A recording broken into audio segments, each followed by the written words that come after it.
Good afternoon, everyone, and welcome to today's webinar, which is the first in our lunchtime webinar series. We're going to be focusing today on a market overview, so looking at where we're seeing opportunity in the market at the moment. And to help us with this, we're very fortunate to have two fantastic speakers with us, both of whom have direct relationships and daily contact with employers who are actively looking to employ people right now in the marketplace. So we have with us Karen Dixon, who is an Employer Services Director at Reed in Partnership. And we also have James Moore, who is the Employer Engagement Manager working with the Career Transition Partnership. So I'm just going to give both of our brilliant speakers a couple of moments to introduce themselves before we crack on with the webinar itself. So Karen, thank you so much for joining us today. Thank you, Lisa. Nice to be here today. As Lisa said, I'm the Employer Services Director at Reed and Partnership, and I cover all of our employers across all of the UK. So some of the experiences and the data that we'll talk through today impacts all of those different sectors and employers. Thank you, Karen. And James, if you'd like to introduce yourself, please. Good afternoon, everyone. Yeah, thank you, Lisa. Thank you, Karen. So I'm James Moore. I'm a service leaver veteran myself, so I left in 2016. And I lead the team here at CTP that engages with all the employers to source them for employment fairs, put their vacancies on the jobs board and work with them to create bespoke military pathways and things like that as well. So here, just to give a military flavour as well to the webinar today. Fantastic. So as you can see, a real wealth of experience right here ready to share with us. As you can see from the slide on the screen, the webinar will last half an hour and we will have some time and opportunity for you to answer your questions. The agenda today, as you can see from this slide, we're going to be covering an up-to-date market overview, looking at current trends, where there's opportunity in the market, but also we'll be looking at the skills needed in the industry and focusing in particularly on the skills that those with a military background will bring. So if we could just go to the next slide, please. This is going to be an opportunity for Karen to talk us through this fantastic slide looking at an overview of the market. So thank you, Karen. Thank you, Lisa.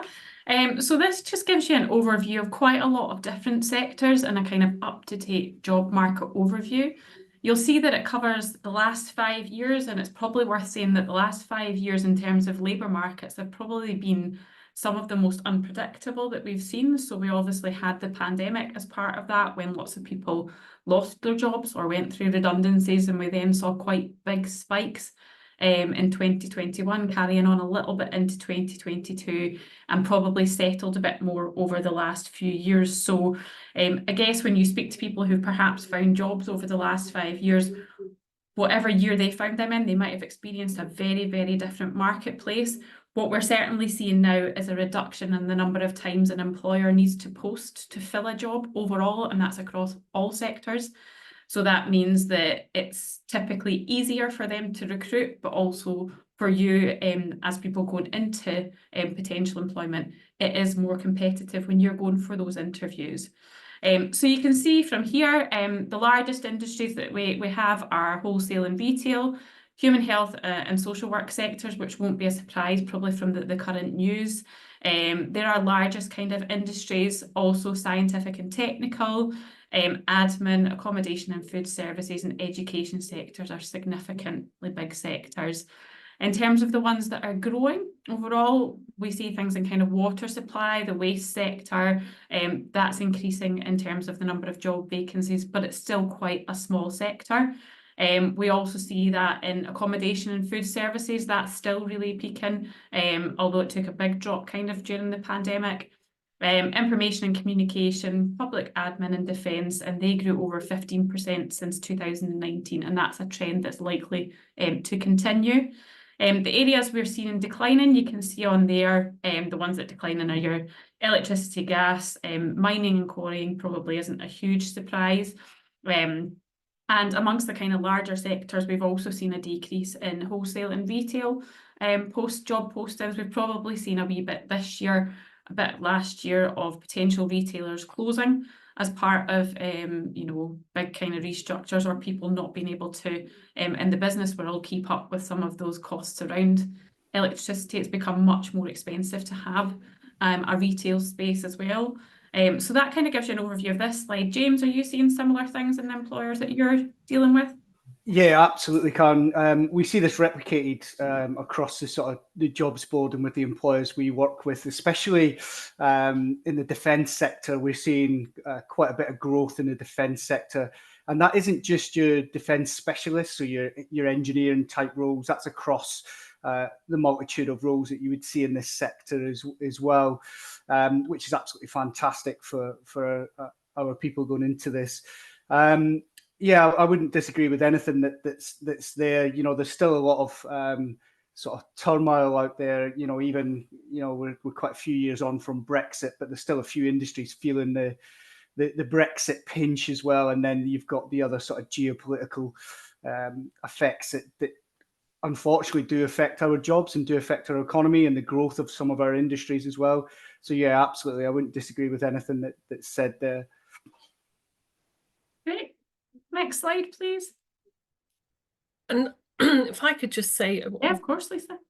Just around, you're talking about the unpredictability of the market in the last 5 years and the competitive nature of the current market. The webinars that we'll be following on from this, so there'll be a webinar every Tuesday lunchtime, will focus on how you can kind of make yourself stand out from the crowd, and will hopefully help you deal with this kind of competitive market. So do look out for those webinars coming up.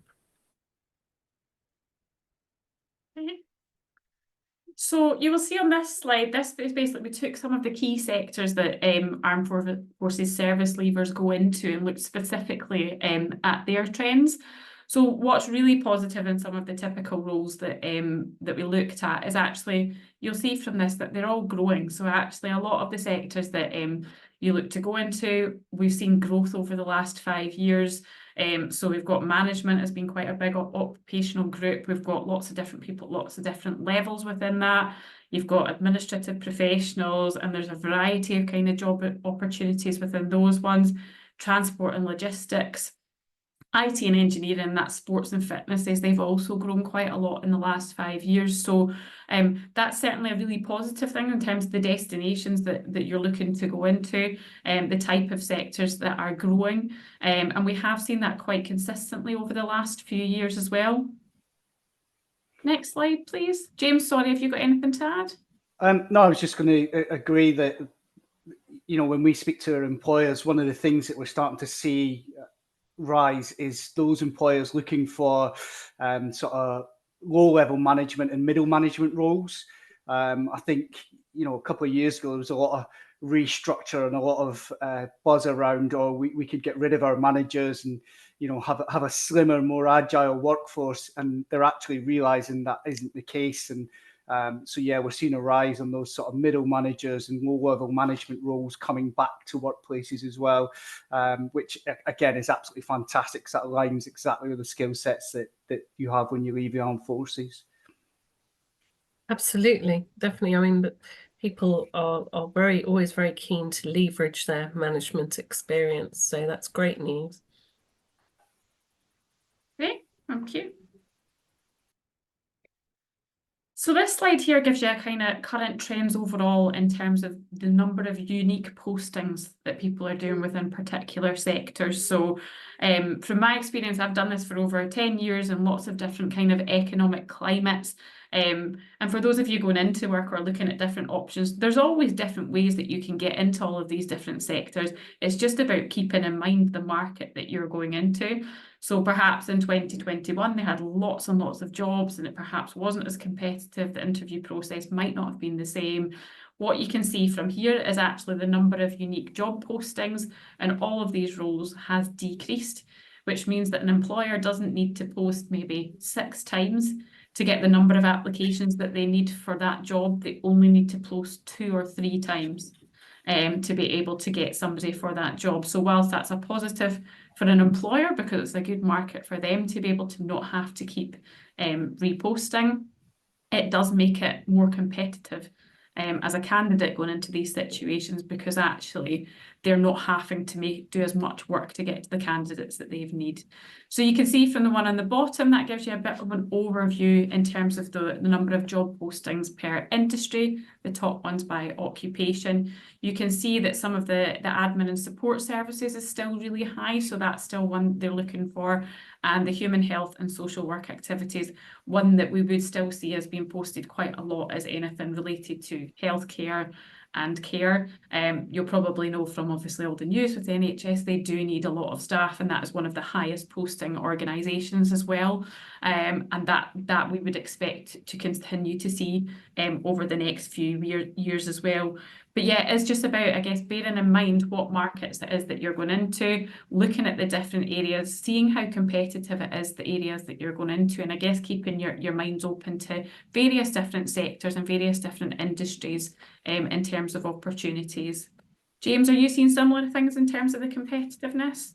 Yeah, absolutely. So, sort of post-pandemic, we saw a massive rise in the number of opportunities and the number of unique postings and things like that. And we're now starting to see that stabilize and really sort of flatline, which is fantastic. But as you said, that does create its individual challenges with the amount of people that are applying for the roles now, and employers can be that little bit more selective than maybe they were in the past as well.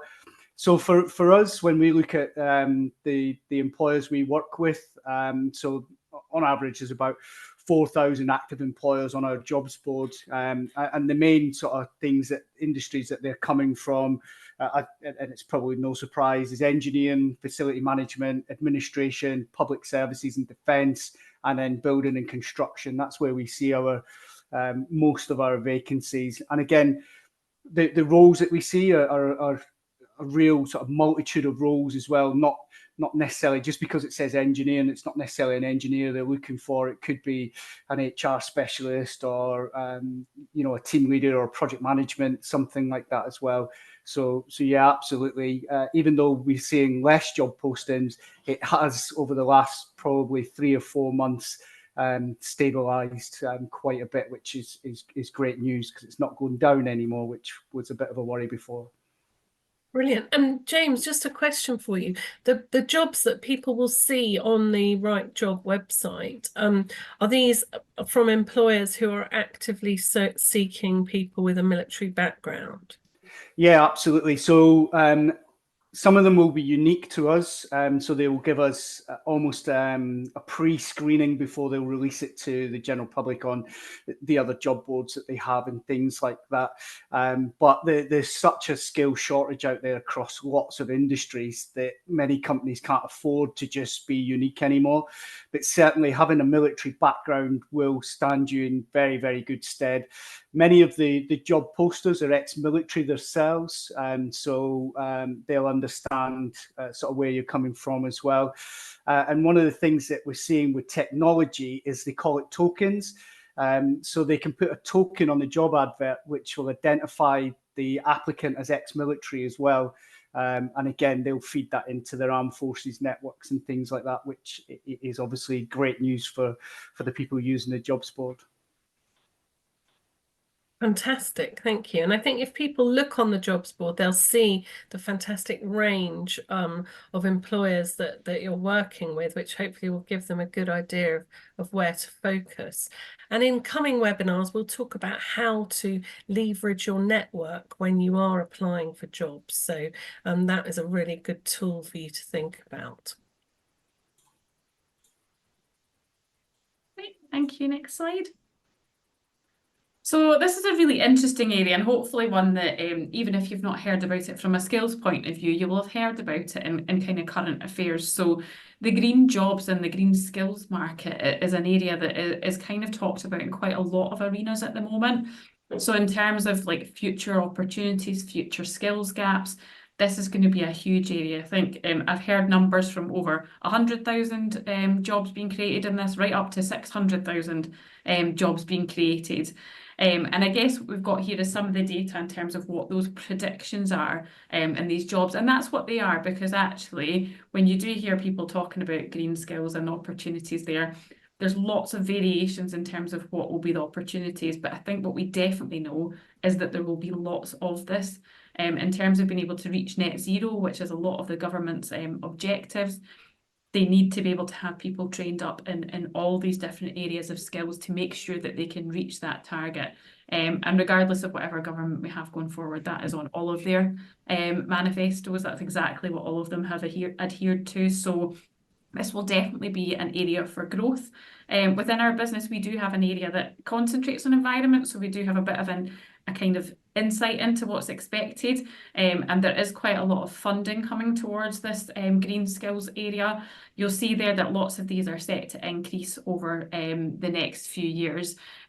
We thought that this year would be a bit faster than it has been. Actually, the election being earlier is probably better for green skills, because you'll probably see more of that stuff decided quicker, as opposed to some stuff that hasn't come through as quickly as maybe we had expected. But you can see there that technical, regulatory, waste management, they're the top 3 green job categories, and a lot of these link into some of the skills and areas that we talked about before that we've seen service leavers go into before. So in terms of adapting your skill set and experience from where it is that you've got that, you can actually translate that into a market that is expanding and new, and that there'll always be a demand in. So we did see obviously some of this drop a little bit in 2020, as you would expect, and then we saw it bounce back quite significantly in 2021.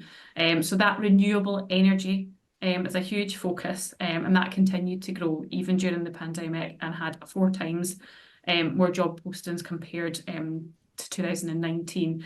We are expecting slightly less this year, but we are expecting it to really, really ramp up towards the end of 2024, beginning of 2025. So it's a really good area to keep an eye out in terms of the skill sets that are required for that, what opportunities there are in training and funding, and a really exciting area that's always going to have a demand in the future. James, have you experienced much on this yet? Yeah, so one of the interesting things I find about green jobs is there was a tendency in the past to put them all in the renewable pot. But actually, when you look at green jobs, they're across near enough every sector, every industry, as all employers strive to reach either their carbon zero targets or their net zero targets, or reduce waste and things like that. And we see a lot of jobs around this sustainability managers. Well, what does that actually mean? It's about improving processes, improving their waste management process, improving the process, how they procure light bulbs, simple things like that, that fall into this market. And many of the businesses will hopefully receive government funding. As you said, Karen, it's in all the sort of major party manifestos going forward. And some parties want to bring it forward as well, the net zero piece.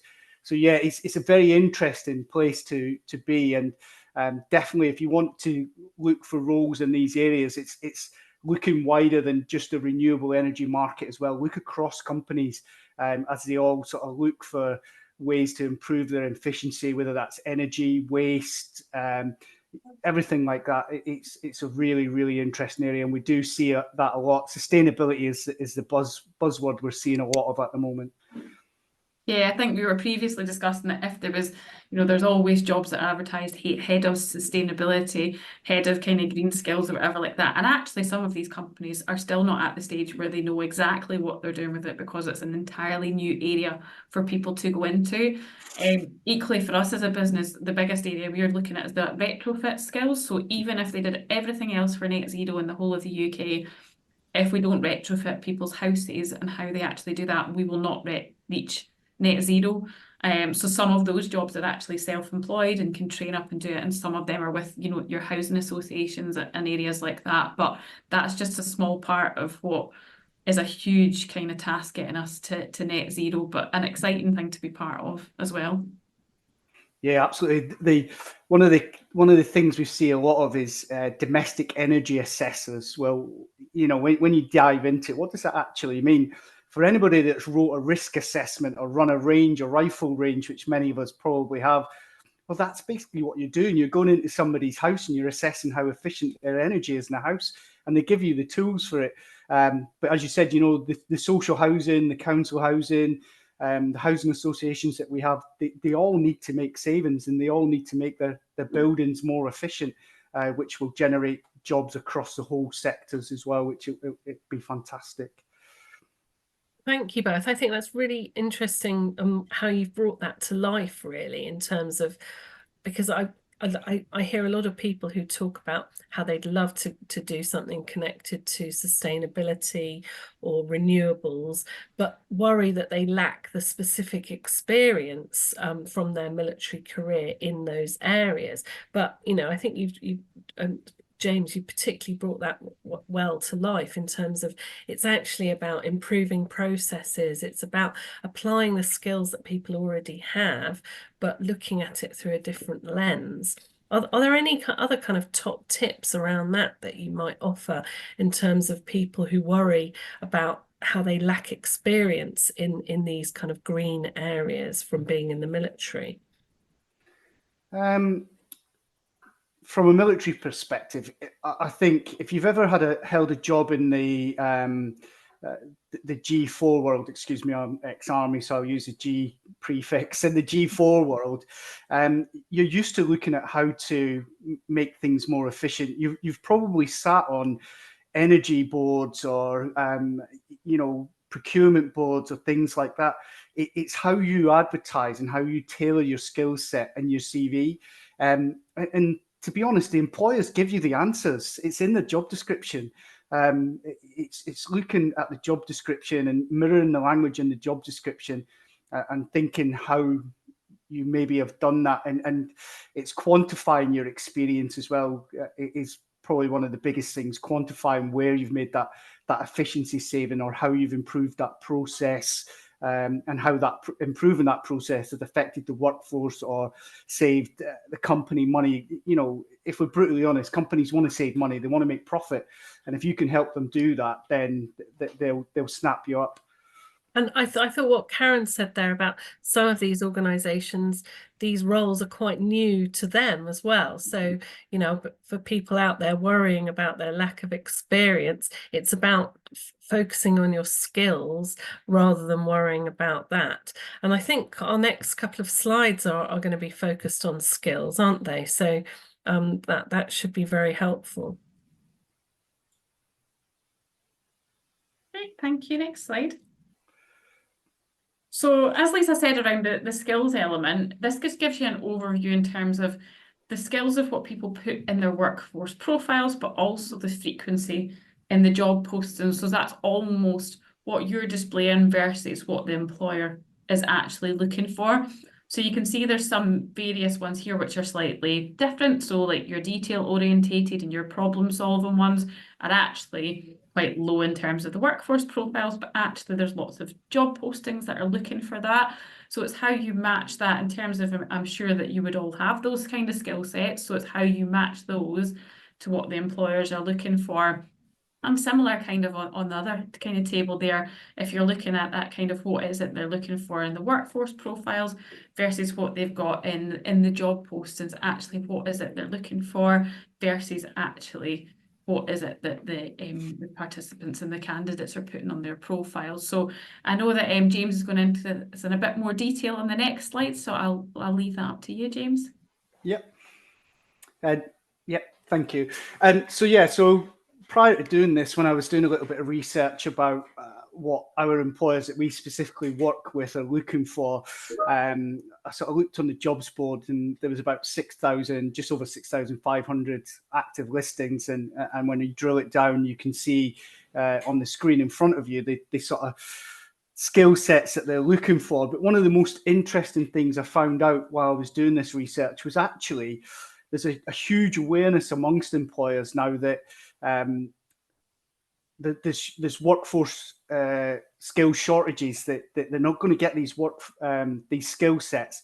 So what they do want and what they're looking at is how the soft skills that they can't train in and necessarily into people, what they can do to bring the soft skills in, and then utilize their own training to train people up in the skills that they're missing within their workforce. And we're seeing a huge shift now in the way that employers are looking towards the military talent pool. They're looking at the soft skills, they're looking at all the sort of transferable skills they've built up through their careers, and then realizing that actually we can train them very, very quickly. You know, it's almost in their DNA to train continuously. So they train them very quickly into what they want, their ethos, their skill sets, and then the value that they bring, the service leaver, the veteran brings to the business is immense. And they've really woken up to that fact. It's taken a few years and a lot of hard work, but they are really, really sort of pushing that fact. So they're using sort of skill-based interviews as well around the sort of soft skills, your communication, your problem solving, your project management, your analytic skills that we all build up during our service, that we might not recognize either. And I think that's the hardest thing, is recognizing the skills that you have and how they fit with employers.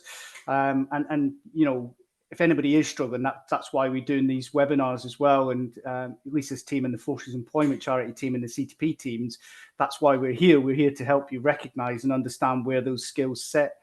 And yeah, there's just a huge willingness from employers to look outside the box now. They need a workforce, they need the skills, and they're really sort of adapting their recruitment strategies, and they're being quite innovative with the way that they're bringing people in as well.